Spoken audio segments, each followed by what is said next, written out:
Dobroveče svima, nadam se da ste uživali u ovom zanimljivom uvodu kakav do sad nismo imali.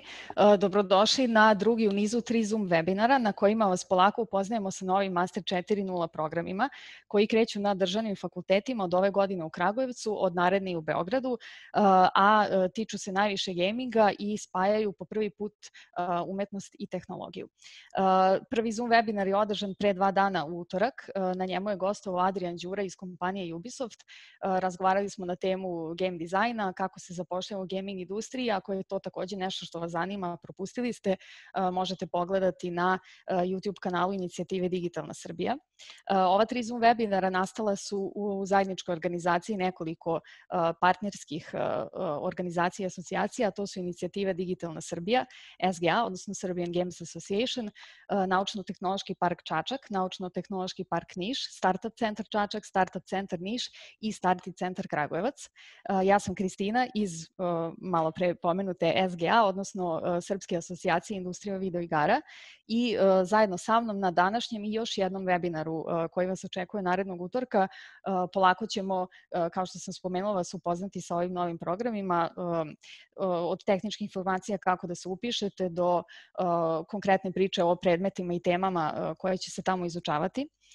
Pre nego što predstavim današnje paneliste, vola bih da podelim par servisnih informacija za slučaj da niste do sada učestvovali na Zoom webinarima. Skrećem pažnju u dnu ekrana na 2 opcije. Jedna je opcija chat, gde vas pozivam evo već sada da nam se predstavite, kažete odakle dolazite, zanimalo bi nas najviše da čujemo da li se bavite muzikom, da li ste već u gaming industriji ili tek razmišljate o tome, kao i to šta bi vam bilo korisno da naučite, na primjer na nekim ovakvim master programima kakve do sada nismo imali. Pored opcije chat nalazi se malo formalnija sekcija Q&A, gde vas pozivam da slobodno postavljate bilo kakva pitanja koje želite našim predavačima. Oni će svi ostati sa nama do kraja i odgovorit će na vaša pitanja. Sve ukupno događaj ne bi trebalo da traje duže od sat vremena, tako da se nadam da ćete i vi ostati sa nama do kraja i čuti odgovore na sva ova pitanja. Pre nego što malo detaljnije najavim i dočekamo našu današnju gošću Anu Krstajić, kompozitorku klasične muzike i sada muzike za video igre. Vola bih da predstavim i programskog direktora za obrazovanje iz inicijative Digitalna Srbija, Nemanju Đorđevića, koji je najviše i učestvovao, zdravo Nemanja, vidimo da nam se pridružio, koji je najviše i učestvovao u kreiranju ovih programa, a sama ideja je potekla od inicijative Digitalna Srbija. Oni su ispratili stvarno rapidan razvoj gaming industrije kod nas i shvatili da bi formalno obrazovanje nekako trebalo da ide u korak sa time i zajedno sa zaista u bliskoj kolaboraciji sa najvećim gaming kompanijama u Srbiji su osmislili ovaj program i zajedno sa vladom i odgovarajućim ministarstvima sve to započeli, pa evo danas već imamo upis te prve generacije na ovaj Master 4.0 gaming program. Ja ću ostaviti Nemanji da vam naravno ispriča više detalja o tome i on će, kao što sam rekla, biti sa nama do kraja i savršena je osoba da vam odgovori na sva tehnička pitanja koja se tiču upisa, bodovanja, predmeta i svega ostalog. Nemanja, izvoli. Puno hvala, Kristina. Ja dolazim iz inicijative Digitalna Srbija koja radi pregršt toga, ali ja posebno volim obrazovanje i ono što svi u Digitalnoj Srbiji delimo, jer imamo u članstvu preko 35 kompanija koje ne dolaze samo iz IT-a, jeste jedna snažna ideja da treba da spojimo najrazličitije aktere i da spojimo nespojivo. Mi svi smatramo da industrija i univerziteti treba da rastu zajedno i ovaj niz predavanja koji će vam samo pružiti mali uvid u ono šta smo osmislili, trebalo bi pre svega da skrene pažnju na to da Master 4.0 programi ove godine spajaju umetnost i tehnologiju i da vas pozovu da već koliko u ovom semestru, ukoliko razmišljate na način na koji razmišljaju umetnici skloni prirodnjaštvu, odete u Kragujevac i upišete tamošnji program ili sačekate sledeće godine da vidite program koji su spojili Univerzitet umetnosti u Beogradu i Matematički fakultet. Ja prirodno, jer sam imao prilike da budem na oba fakulteta, i matematičkom i jednom od ovih Univerziteta umetnosti na FLU, delim veliku strast prema ovom spoju koji se sada dešava po prvi put, verovali ili ne, u poslednjih 100 godina. da imamo ovakve programe i naša namera nije da samo napravimo odgovor u odnosu na gaming industriju, a svakako je taj odgovor potreban. Evo, juče smo na predavanju čuli kako u zbiru filmska industrija i muzička industrija još uvek nisu dovoljno velike kao što je to danas industrija videoigara, već nam je namera da dobijemo studente koji su vrhunski u svojim oblastima i da od njih napravimo ljude savremene koji razumeju podjednako neke nove teme i oblasti i koji će ne samo naći posao, nego moći da generišu nove poslove. Kao što je Kristina rekla, u ovom programu su nam pomogle najveće kompanije koje postoje na ovim prostorima, od Trilaterala preko Medheada, Nordeusa, Playrixa i Ubisofta, ali takođe smo udružili ukupno preko 10 različitih fakulteta na 2 univerziteta. Ja vas pozivam da čujete ovo izuzetno predavanje, zato što Ana je neko ko to radi potpuno drugačije. Ako ste imali prilike da slušate fakultetska predavanja, ovo će biti nešto drugo, neće se obratiti samo vašim očima i ušima, već i emocijama i ja se ozbiljno radujem da budem sa vama na ovom predavanju i podvlačim ono što je Kristina rekla, kada se završi predavanje, sve informacije o Master 4.0 programima koji spajaju umetnost i tehnologiju možete naći na našem sajtu dsi.rs i naći način da se prijavite koliko u ovom semestru na prvi program, ali s druge strane mi ćemo ostati tu da odgovorimo na sva teška i laka pitanja koje imate i molim vas da ih postavite u što većem broju, jer ovo je ta prilika da budete ovde sa nama. Kristina? Hvala Nemanja puno na uvodu. Mislim da je ovo dovoljna informacija za sada. Što se tiče našeg iskustva ovako iz prve ruke iz SGA, često smo komunicirali sa ljudima koji su game dizajneri ili su na neki način artisti i to su sve standardne pozicije o kojima se priča o gamingu, a ono što je malo manje poznato su i ovi ljudi koji se bave audio dizajnom, audio produkcijom, snimanjem muzike, komponovanjem bez obzira na žanr igara i mnogi od njih koji su već u muzici nisu ni razmišljali zapravo o toj opciji da mogu da i oni budu deo gaming industrije. Ja znam da je Ana iz naših drugih razgovora, pošto smo već sarađivale na nekim projektima, mi zapravo ispričala kako i ona bila potpuno oduševljena kad je otkrila ceo taj novi svet komponovanja za video igre. Ona je počela naravno kao kompozitor klasične muzike na filmu, televiziji, u pozorištu i sad je otkrila ceo jedan novi svet. Usput je bila i na Berkleyu, dakle ste videli ovaj snimak koji je bio na početku, tako da mislim da će Ana baš lepo da nam ovako iz ličnog iskustva i kroz prezentaciju koju je spremila malo približi ideju muzike u videoigrama i naravno ponovit ću u Q&A-u sva pitanja koja želite da joj postavite možete. Pretpostavljam da može u toku predavanja njenog da se postavi nešto, pa ako bude prilike pitaćemo je. Ana, dobrodošla i izvoli. Ćao. Ćao svima. Hvala puno na pozivu da podelim s vama ovo neko moje iskustvo u video igrama. Ja bih voljela samo da se predstavim na početku i kako sam ja zapravo ušla u ceo svet video igara.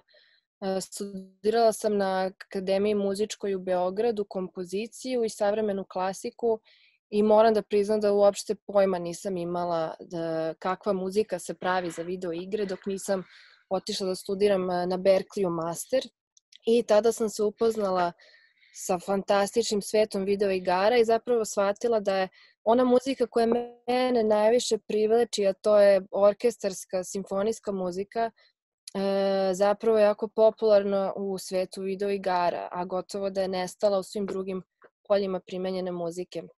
Tako da me to jako privuklo. A druga stvar koja me strašno privukla jeste ta sloboda i ta kreativna u stvari sloboda u okviru medijuma video igara, što se možda gubi u nekim drugim poljima kao što je filmska muzika, gde kompozitor mora gotovo u svakom trenutku da budu usko vezan za sliku. Ovde kompozitori dobijaju jednu vrstu veće slobode i šansu da budu ipak malo kreativniji, što je meni jako značilo u tom trenutku. Da pomenem malo, ovaj program je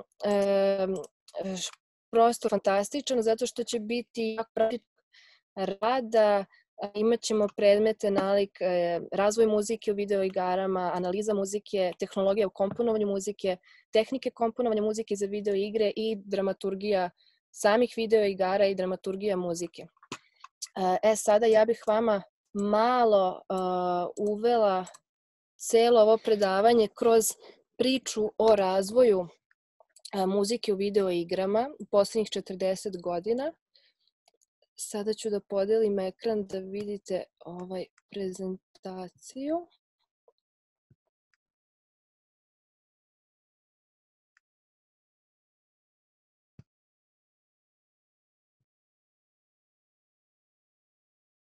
Dakle, moramo krenuti od Ponga.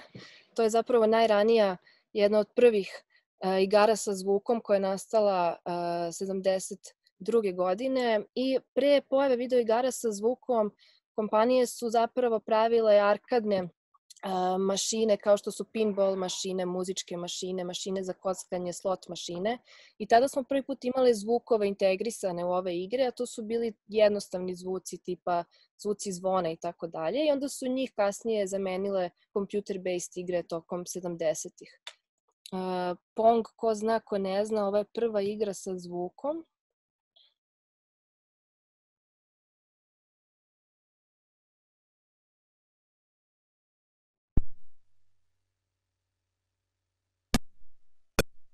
Dakle, vidimo ovaj neki najjednostavniji oblik integrisanja zvuka u igru, a onda kasnije nastaje prva arkadna igra koja ima konstantnu melodijsku pozadinu iz ovog vremena.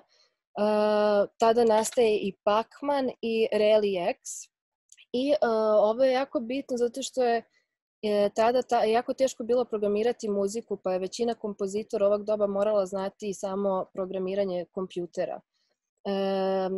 Tadašnja muzika je takozvana chip tune, to je čipovska ili osmobitna muzika, koja je rađena tako da su svi zvukovi sintetizovani u realnom vremenu pomoću računara ili videokonzola umesto semplovanja. Takođe, memorija bila limitirana pa su se muzike ograničavale na kratke pamtljive melodije i ovi PSG-evi se tada mogli samo da puštaju 3 glasa istovremeno, što je opet bilo jako ograničavajuće. Međutim, kompozitori su tada imali pristup osnovnim karakteristikama envelope, ADSR, kao što je Tag, Decay, Sustain i Release, koji su mogli da kontrolišu, pa su opet mogli nekako i da se snađu i da naprave ipak nešto muzikalno. Sad ću da vam pustim primere 80-ih arkadnih igara. Ovdje imamo Rally.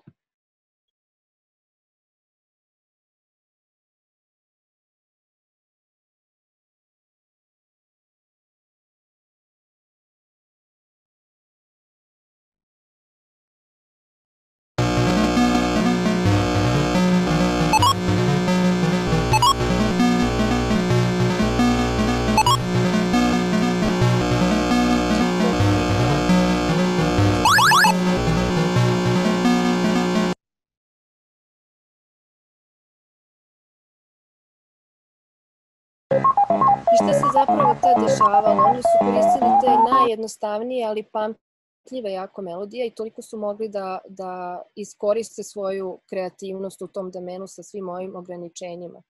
Dakle, onda posle toga imamo 81. se pojavljuje Frogger. Frogger je prva igra koja dobija tu opciju da se adaptivno prebacuje muzika na drugačiju ili na neku sledeću pesmu. Znači, prvi put imamo više opcija što se tiče muzike.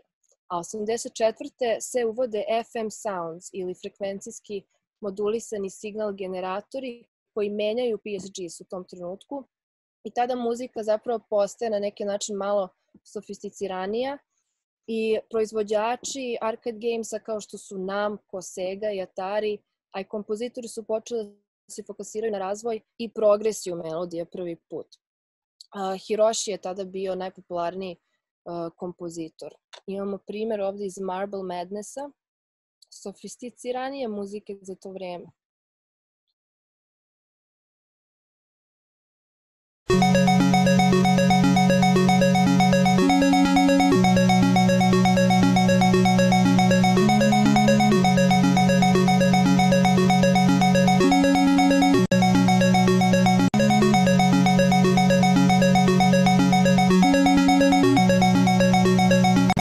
su to oni radili tada. I šta se onda dešava? Multiplayer arkadne igre 90-ih postaju ekstremno popularne, kao što su Mortal Kombat, Street Fighter, Virtual Cop, a i ostala muzika i efekti su imali dosta veću ulogu tada. Street Fighter je sa soundtrackom koji je napravila Yoko Shimomura zaradio skoro više od $1 bilion. I tu je jako interesantno jer je Yoko tada postala prvi ženski kompozitor koja se izdvojila. Evo ga, Afterburner.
Pređemo na konzolu i na revoluciju igara konzoli. Kao i za arkadne igre, konzole su postale popularne isto sa Atarijem 70. godina i tada je Atari isto mogao da pušta samo 2 glasa u isto vreme, što je strašno bilo ograničavajuće. Međutim, on se i u isto vreme morao da se smenjuje sa zvučnim efektima i muzikom. I ovo ograničenje predstavljalo veliki zahtev za kompozitore da uopšte pokušaju da naprave iole kompleksniju muziku.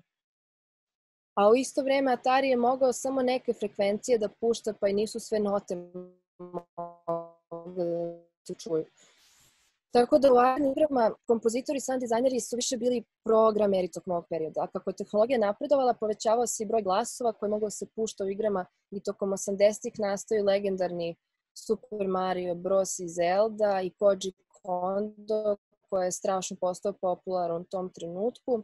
I dalje su bila ta ograničenja, ali puštanje više glasova isto vreme Koji je iskoristio da se fokusira na snažne melodije i ritmičke motive u svojoj muzici.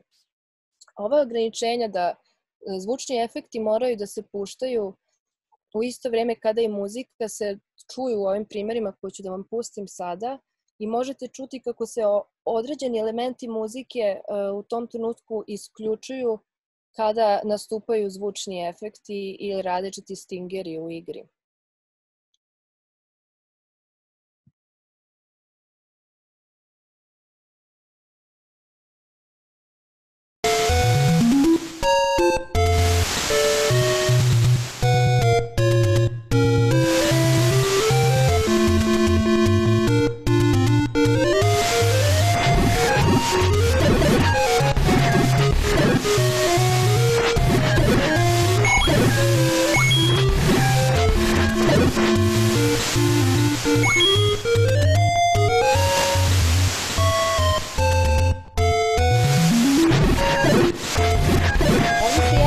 Kako se melodija prekida svaki put kad nastupa zvučni efekat. A u Super Mario isto to može jasno se čuje s tim što su ovde uzimali delove harmonije i koristili te glasove koje su u tom trenutku predstavljale harmoniju, to su oduzimali nazad i u tom trenutku nastupaju zvučni efekti. Evo sad će se čuti ovde.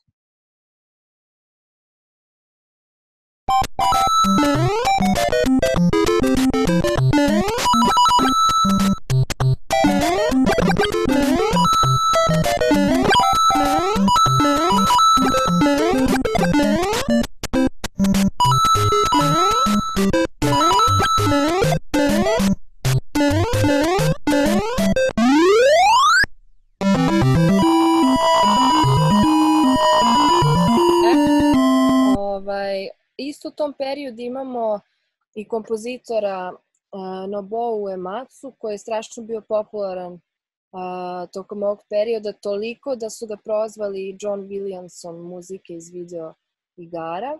Njegov najpopularniji soundtrack je iz Final Fantasy iz 87. godine, zbog toga što ima neverovatno mnogo tematskog materijala i čak nekoliko sati muzike je tada prvi put napravljeno za igru. Ona je bila igra za Super Nintendo Entertainment System i tada je bilo moguće puštati 8 glasova u isto vreme, što je opet predstavljalo veliki napredak za kompozitore tog doba. Ovdje čujete malo Final Fantasy.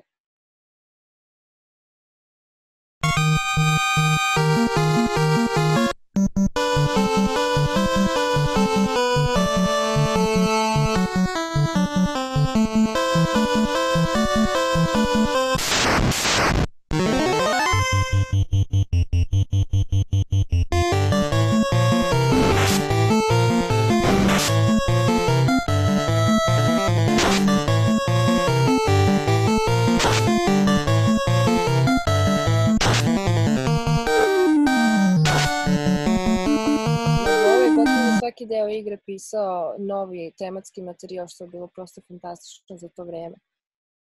Nakon toga se javlja CD-ROM i sa ovom tehnologijom je naravno došao i napredak u muzičkoj realizaciji, najpre zbog veće memorije koja je dala mogućnost kompozitoru da koristi sve prethodne tehnologije kao što su sinteze i MIDI pa i Redbook audio koji je dozvoljavao streamovanje digitalnog audio direktno sa CD-a. Kako je ovo bilo moguće, u ovom trenutku se prvi put javlja, to je 1997. godina, orkestarski snimak za igru The Lost World Jurassic Park koji je komponovan od strane Michael Giacchina. Dakle, imamo prvi orkestarski soundtrack zbog CD-ROM-a. Evo ga primjer.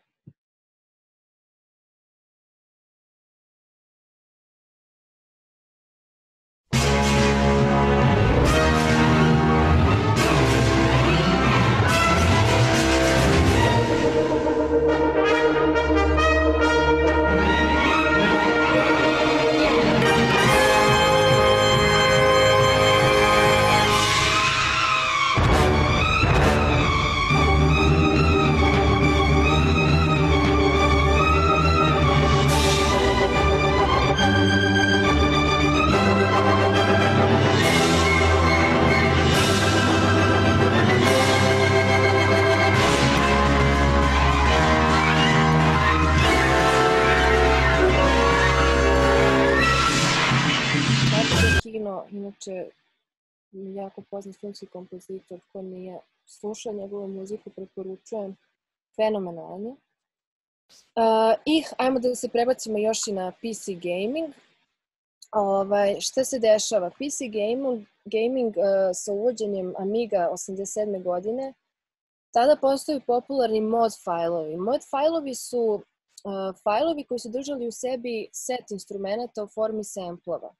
Imali su i određeni broj paterna koji je davao indikaciju kada i gde samplovi treba da se puste, a takođe su sadržali u sebi i listu redosleda kada koji pattern treba da se pusti. Sad, moji fajlovi su bili znatno veći od MIDI fajlova. Oni su jako bili popularni tokom 90. godina u igrama poput Quake. Tu imamo primer, Trent Reznor, isto fenomenalan lik koji je radio muziku. On je koristio, na primer,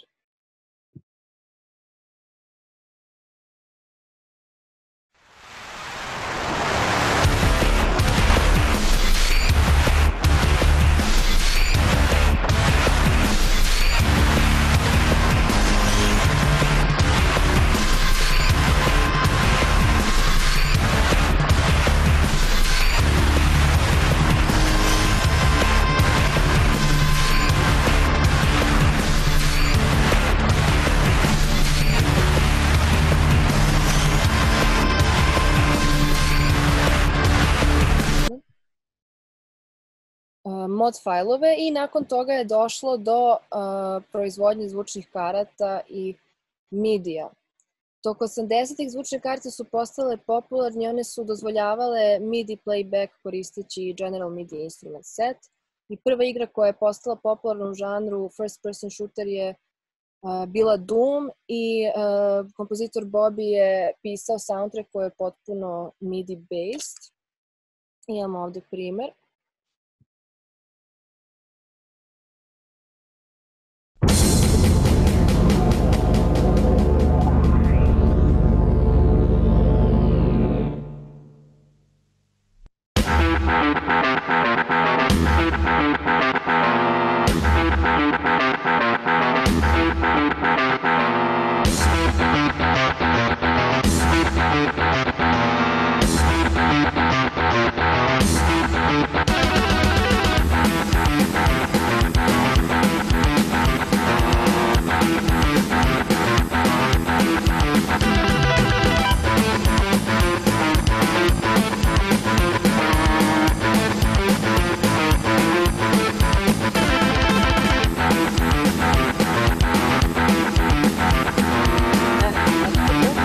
I što se dešava 90-ih? 90-ih prvi put se pojavljuju audio middleware, F-mode i Wise paketi. Oni su paketi alatki i software biblioteka koji pomažu i developerima i kompozitorima na različite načine kao što su simplifikacija audio programiranja. Oni nude posebne algoritme koji omogućavaju mix i playback zvuka i playback zvuka i muzike sa vrlo malim opterećenjem CPU-a. Najbitnije kod ovih softvera je što omogućavaju kompozitoru da implementira muziku bez ikakve konsultacije programera i u isto vreme softver dozvoljava veliki broj automatizacije elemenata kao što su pitch, volume, layers i tako dalje. I zapravo što se dešava, pošto konstrukcija igre zahteva potpuno drugačiji pristup komponovanja muzike u odnosu na linearno komponovanje kao što je komponovanje muzike za film ili pozorište ili klasična muzika. Ovaj softver za implementaciju dozvoljava kontrolu nad potpunom randomatizacijom elemenata. Jer u komponovanje muzike za video igre, kako nije linearno, sastoji se iz komponovanja različitih delova, muzičkih delova ili muzičkih celina koji mogu da nastupaju u bilo kom trenutku. Nijednom trenutku ta muzika neće biti početak igre ili kraj, već ona mora i da bude u perfect loopu i mora da se seamless lepi na ono što je bilo pre nje ili posle nje. I meni je, na primjer, strašno interesantno što se ovaj tip komponovanja muzike gotovo nigde drugde ne koristi, a zapravo je počelo da se radi na ovaj način početkom 20. veka sa klasičnim kompozitorima, sa savremenim klasičnim kompozitorima koji su pisali partiture na taj način, kao što je Stockhausen i ostali. Oni su imali partiture gde nisu imali onaj regularan linijski sistem, linearan, već su parčiće, to studenti muzički znaju sigurno, to su parčiće su imali raspoređene po partituri i onda je dirigent na osnovu toga random birao kada koji sledi i tako dirigovao orkestru. Tako da je meni super što, na primjer, ta vrsta komponovanja se i dalje koristi u igrama, što uslovljava razmišljanje o raznim problemima koji moraju da se reše u tom trenutku, kao što je promena harmonije, promena melodije, ritam. Sve bi moralo da bude potpuno logično ono što sledi, ono što prethodi, da se ne bi čuli prosto ti rezovi između delova u igri. Sada idemo na sledeći slajd, to je to linearno i nelinearno komponovanje. Ovde imamo jednu sliku gde se zapravo vidi ta razlika između linearnog i nelinearnog komponovanja. Postoji nekoliko ključnih razlika između komponovanja linearne muzike za medij, kao što je film i komponovanje muzike za video igre. I ovde možete da vidite neke od njih. Ono što je specifično za video igre jeste da zahtevaju od playera da bude aktivno uključen, dok donosi odluke u zavisnosti od onoga što se dešava na ekranu. I ova aktivna interakcija je glavni element koji odvaja ovaj medijum od drugih. Zašto? Zato što u odnosu na interakciju muzika mora da se menja. Znači, muzika mora da bude napisana na taj način da je adaptivna i da se oslanja na playerovu interakciju. Ovde vidimo i prosečno trajanje filma i igre, koliko puta se gleda ili igra i struktura. Film uvek ima početak, sredinu i kraj koji je isti. Normalan, klasičan film, ne sad ovi novi interaktivni, to je isto super da pričamo o tome jednog dana. I nelinearna putanja koja ima naravno veliki broj kraja i razvoja priče. Sada average amount of music za film sat vremena, to je sad sve malo više. Za igru nekad bude i do 10 sati muzike za jednu veliku igru. To ćemo sad malo više da vidimo, znači koliko je, sve zavisi od dužine gameplay iskustva, od dužini muzike koja je komponovana. Zapravo je to jedan od najvažnijih aspekata za određivanje trajanja muzike. Trajanje igre naravno zavisi od žanra. Mnoge puzzle igre mogu imati trajanje između 2-3 sata, što podrazumeva nekih 15 minuta muzike, dok multiplayer online role-playing igre kao što su World of Warcraft mogu imati prosečno trajanje više od 50 sati i to zahteva zaista mnogo muzike. Da sad ćemo da završimo ovaj teoretski deo, pa ću posle da vam ispričam još malo, da vam pokažem projekte koje sam radila sa Nordeusom i da završimo sa tipovima muzikama u igri. Koji tipovi postoje? Glavni i najzastupljeniji tip je underscore ili non-diegetic music. To je ona muzika koja se nalazi u gameplayu kako bi nadogradila prosto emociju koju player osjeća u tom trenutku. I većina muzike u videoigrama je danas napisana na ovaj način. Ona funkcioniše na nesvesnom nivou, ona ima ulogu da približi elemente priče playeru, da oboji environment ili epohu u kojoj je player, kao i emotivni kontekst scene. Ona isto može da ima ulogu da informiše playera o nečemu što se ne nalazi na ekranu u tom trenutku. I ovde sam stavila kao primer BioShock. Meni je taj skor potpuno genijalan, zato što je lud, strašno lud. Inače sam upoznala kompozitora koji je isto prosto genijalan i ne znam koliko ste upoznati s ovom igrom i sa skorom, ali sad ću malo da vam pustim da vidite koliko je on muzički u stvari dočarao ceo svet ove igre i tu je neku mističnu stranu i strašnu, naravno jezivu stranu, ali ima i jako emotivnih i lepih momenta, sad ću da vam pustim.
Fantastični skor, ko nije slušao, nek pogleda obavezno, to je posluša. To što se tiče underscore-ove, većina igre je komponovana, muzika je komponovana na taj način. Onda imamo source music. Source music je ona muzika u igrama koja se čuje u samoj igri, koja se vidi u samoj igri. Znači, ako vidimo na ekranu da neko svira instrument ili neki band svira u baru ili se čuje muzika sa radija, to je source music. I funkcija ove muzike jeste da pojača doživljaj playera, da istakne realizam simuliranog sveta. Onda imamo muzičke kontrolere, to je jasno, znači to su igre koje se zasnivaju na tome da je player zapravo stvarno muzičar i da svira instrument, i Guitar Hero je jedna od najpopularnijih igara.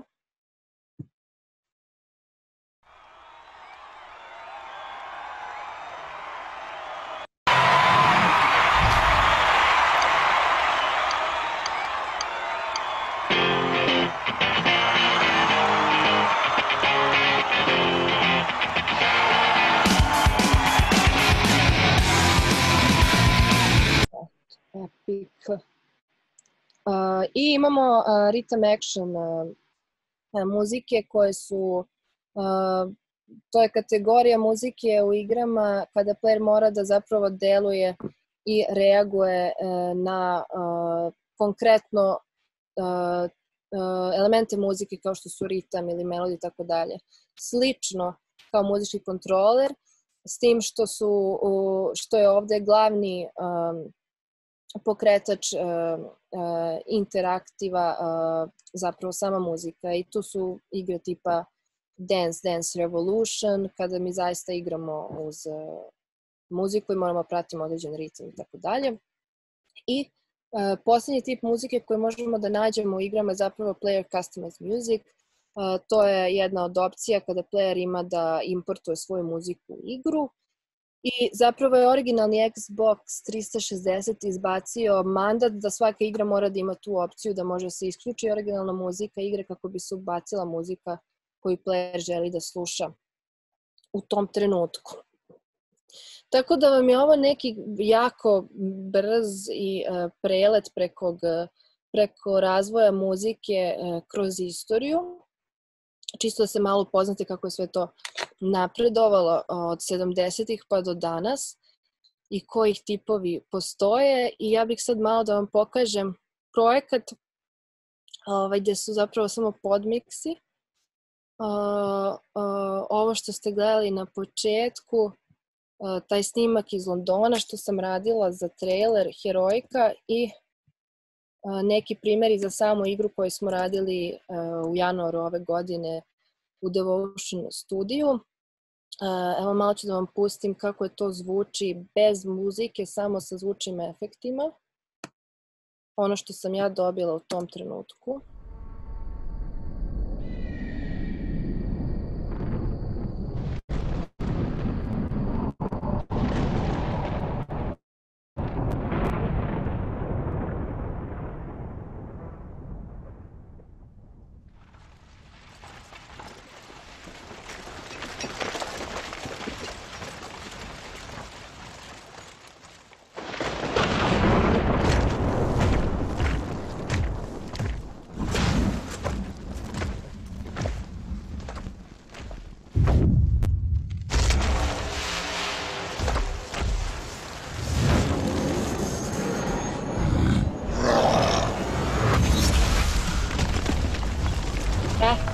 I dobivši ovaj snimak, ja sam znala da imam neki line-up, pošto se sve snimalo live, što se tiče orkestra, koji su instrumenti u pitanju, i onda je dugo trajao taj proces da prosto analiziram ovu sliku i da odredim punktove gde će tempo da se menja, gde će aranžman da se menja, gde će stilski intenzitet muzike da se menja.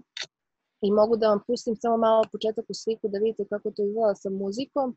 To je zvuči i malo ću odmah partituru da vam pokažem. Znači moralo je naravno sve da se raspiše zbog snimanja, sve promene naravno, kasnije štimovi da se izvade i tako dalje.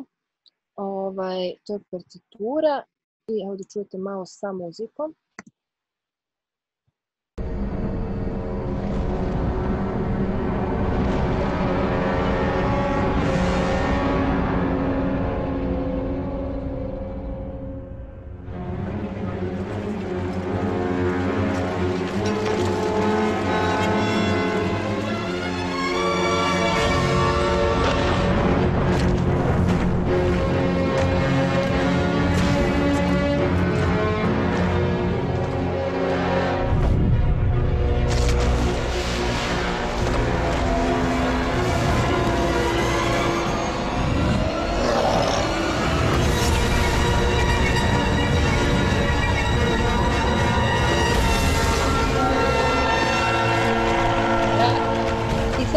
zapravo, to nisam pomenula, to linearno komponovanje koje imamo u filmu, ono se može naći u igrama ovog tipa kada se rade traileri i cast scene.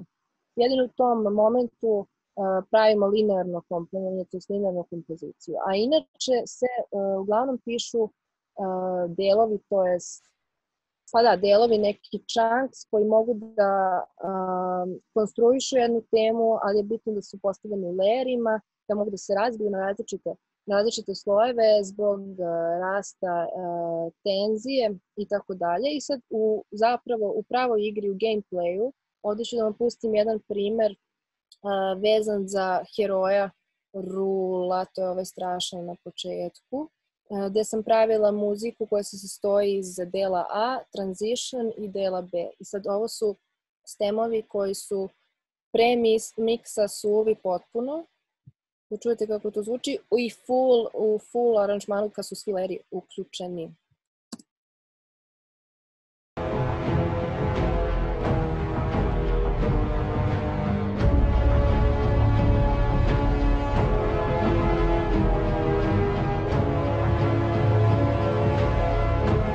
I ovdje je bitno jako da možemo svaki layer da postepeno uvlačimo u priču.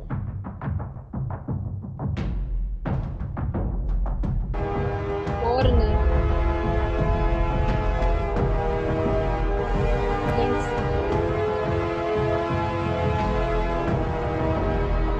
I imamo deo B.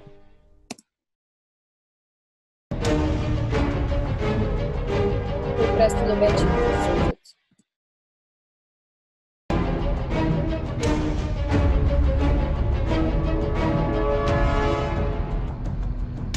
Samo percussion snapuje.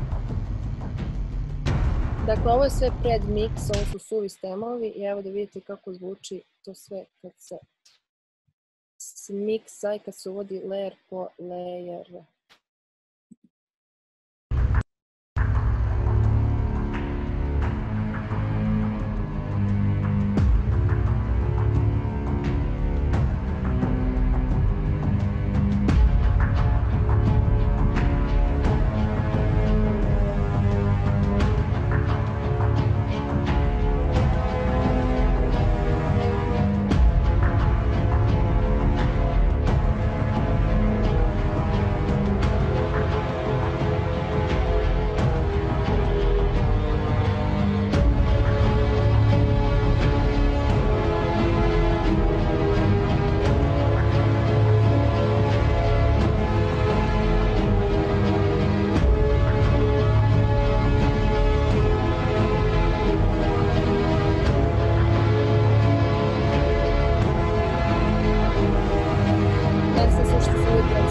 Deo B.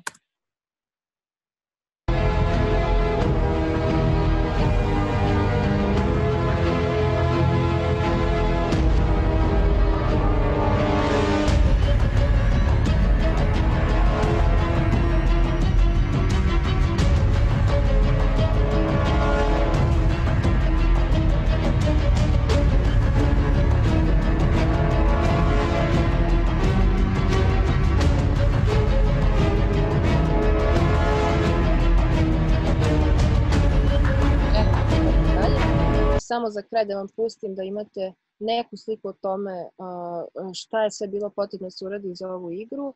Dakle, imali smo teme heroja, kao što je ova, kao što je tema Noele. Što vam pustim? Kratko.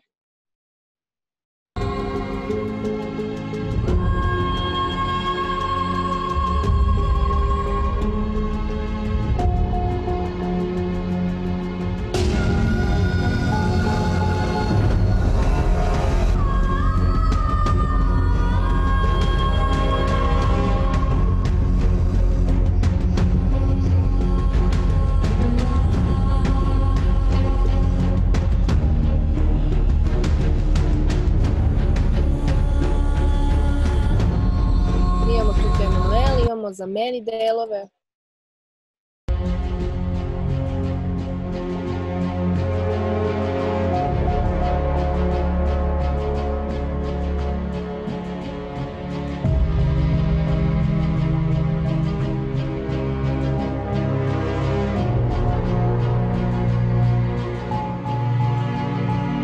još milion, ali to ne možemo da stignemo sada, pustimo nažalost da analiziramo. Jel tako? Mislim da nam je vreme isteklo.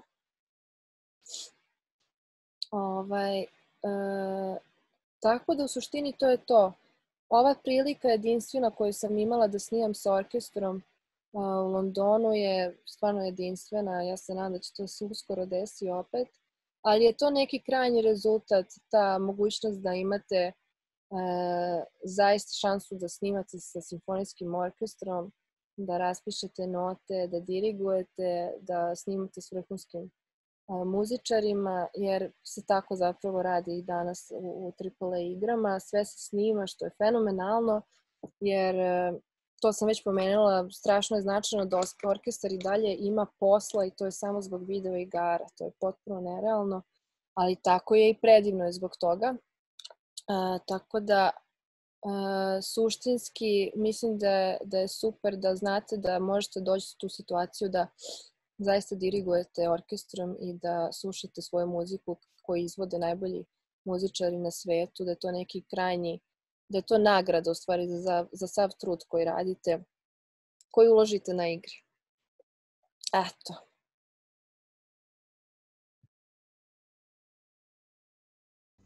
Ana, hvala ti puno, ovo je stvarno bilo sjajno. Što se mene tiče, ako je ovo neki za sada prvi uvod u ono što može da se očekuje na ovim programima, mislim da će stvarno biti sjajno. Pitanja su polako počela da pristižu, ali pre nego što se bacimo sad na te odgovore, za slučaj da je neko propustio početak ove baš zanimljive prezentacije, ne brinite, ona će biti okačena na YouTube kanalu Inicijative Digitalna Srbija.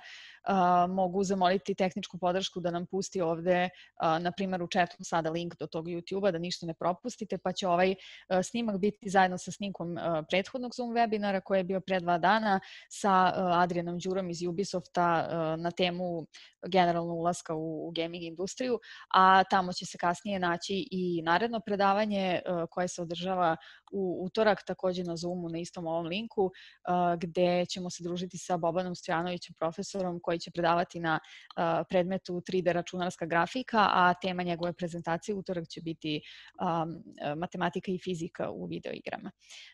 Ana, eto da se ti malo odmoriš, pošto si do sad pričala, ja bih pozvala Nemanju da nam se vrati, pošto imamo jedno tehničko pitanje za početak koje se tiče samih upisa i prijemnih ispita.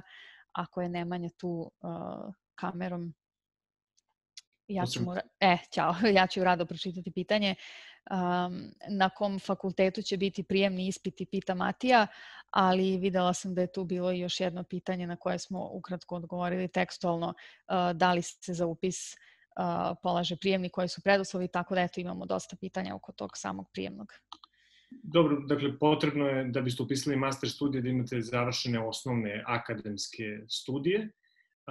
Biće na Univerzitetu u Kragujevcu prijemni, ali se neće polagati poseban ispit, dakle, vrednovaće se rastojanje u godinama od kada ste završili prethodne studije, dakle, postojeće jedna blaga prednost za one koji su skorije završili studije i takođe u odnosu na prosek sa osnovnih studija biće formirana rang lista.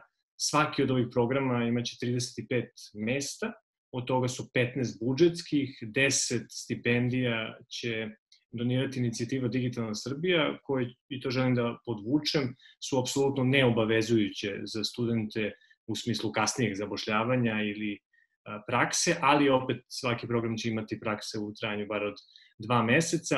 Sve uslove druge upisa možete da nađete na samom sajtu dsi.rs, gde pod Masterom 4.0 imate i FAQ i sve druge detalje. Ali, Kristina, slobodno mi podvuci ako nisam u ovom drugom pitanju nešto odgovorio. Ne, to je u suštini bilo vrlo slično pitanje, a taj link koji je Nemanja spomenuo se nalazi ovde u chatu, tako da možete odmah da ga bookmarkujete.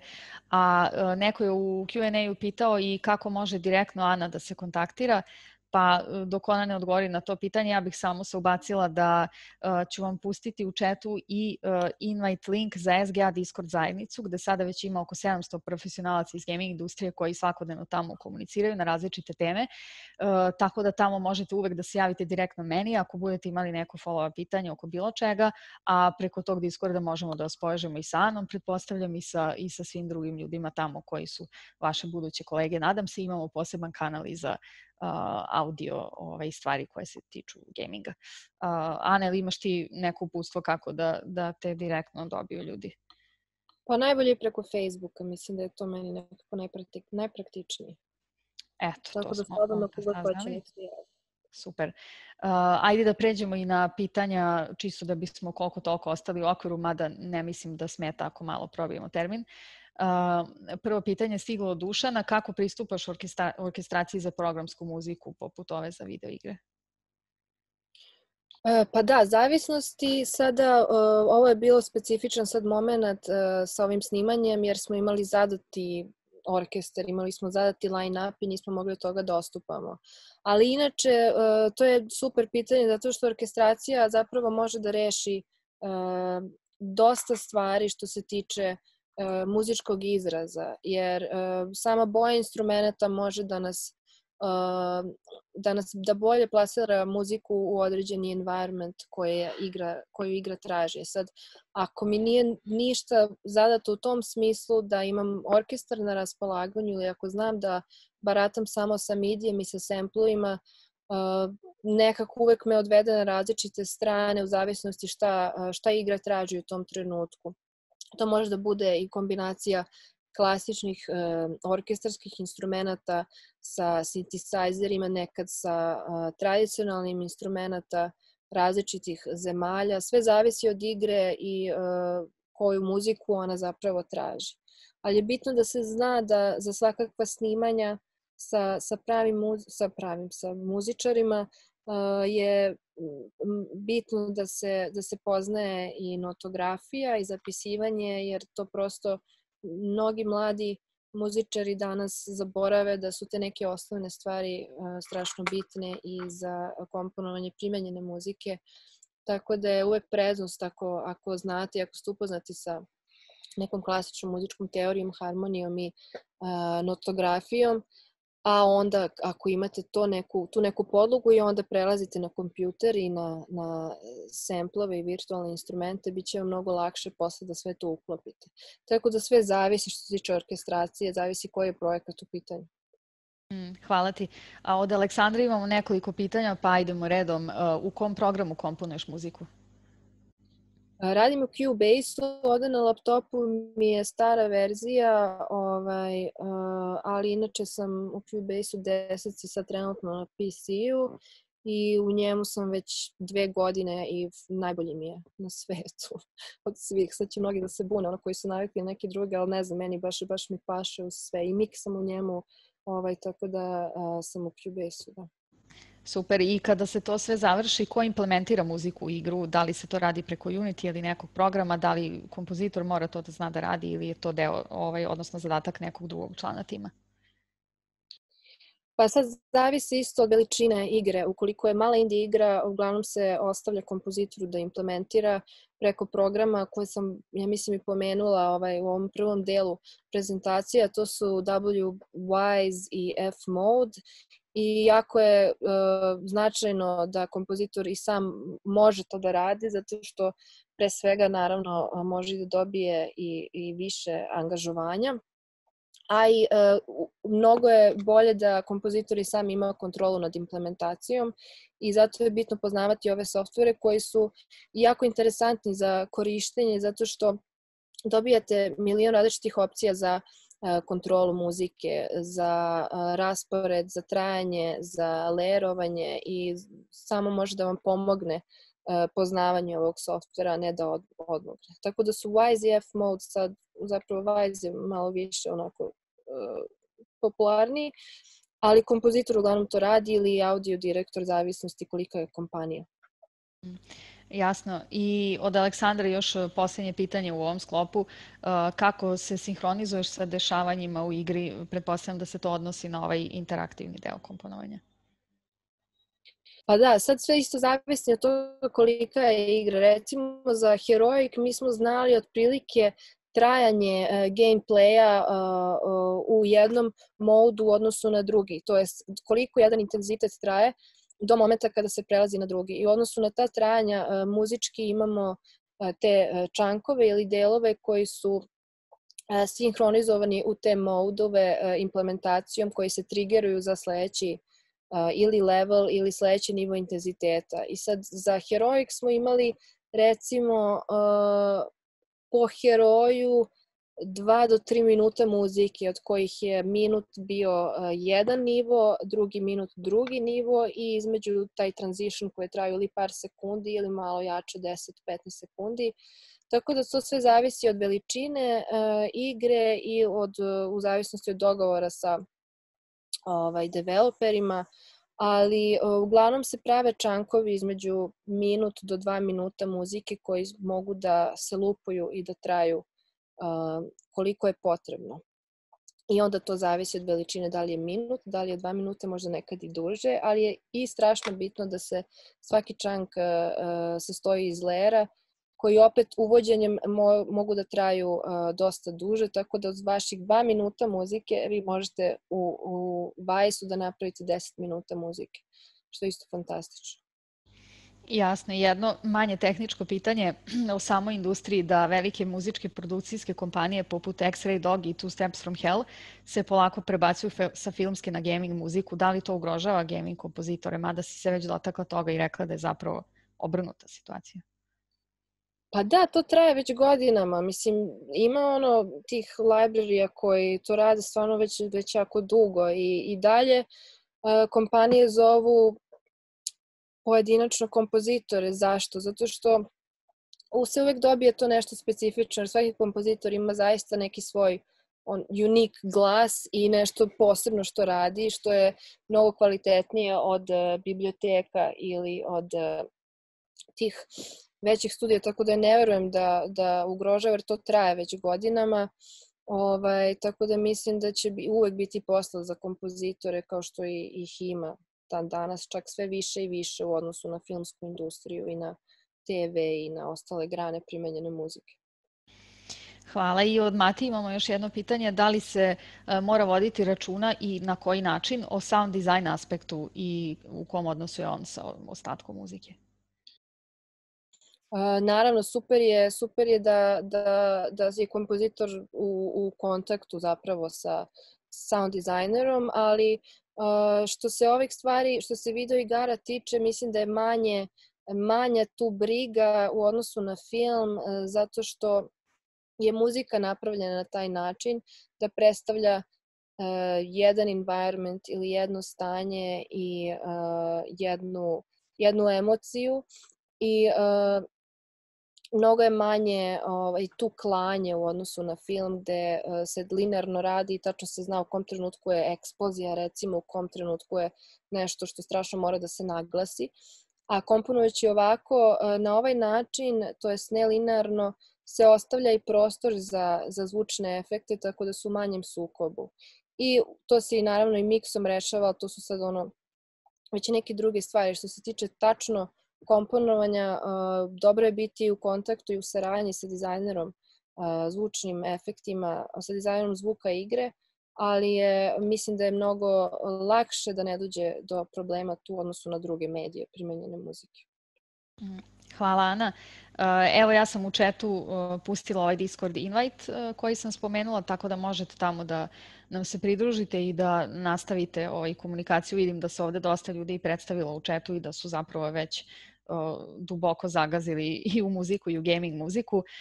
Zamolit ću tehničku podršku da nam pusti jedan anoniman poll na koji možete kratko da odgovorite, a koji se tiče i ovog događaja i master programa, pa dok polako odgovarate na njega da se pozdravljamo i da Ana odgovori možda i na poslednje pitanje gde može kompozitor da nađe projekte. Izvini, mutovana si, Ana. Cool. Pa sad u doba korone nigde, šalim se, ima još nade, ali kako sam ja došla do projekata jeste preko ličnih kontakta i networkinga. I zaista sve bilo tako preko konferencija, preko raznih događaja, prosto i žurki i druženja, ali je taj lični kontakt bio stvarno neprocenjiv. I isto, naravno, desilo mi se da zapravo taj prvi kontakt sa Nordeusom sam napravila tako što sam im poslala mail. Tako da to zaista radi. Ja slušam godinama da ljudi ne veruju to, ali meni je zaista sve proradilo od tih e-mailova i podržavam da stvarno šaljete mailove raznim kompanijama, naročito indie kompanijama, usput pošaljete svoju muziku i sigurna sam da će da odgovaraju ljudi, zato što su zapravo jako otvoreni. I to isto još jedna razlika što sam primetila u odnosu na film i druge grane primijenjene muzike, što su ljudi u gamingu stvarno super. Ne kažem da ovi drugi nisu, ali su na specifičan način jako otvoreni prema novim mladim ljudima i nisu nekako ukalupljeni u neku svoju kocku, već su zaista otvoreni za sve. Tako da preporučujem da šaljete mailove i sad nadam se ako uskoro stane korona, da se i družite i da se družite sa gamerima i da idete na konferencije i to će sigurno donese nešto. Super, to su sve dobri savjeti, pogotovo za konferencije. Znam da si ih ti dosta posećivala i da si tamo imala prilike da se upoznaš u stvari u potpuno neformalnom okruženju sa nekim od najvećih kompozitora u industriji. Hvala ti, Ana, puno. Hvala i Nemanji koji je ostao sa nama da odgovara na ova tehnička pitanja i hvala i svima vama koji ste bili sa nama večeras. Podsjećam da se vidimo još jednom narednog utorka na 3. Zoom webinaru o master programima. Uvek smo tu bilo gde na društvenim mrežama ako vam padne na pamet neko dodatno pitanje. Na YouTube-u će biti okačeno sve za slučaj da ste propustili i vidimo se ponovo. Hvala puno.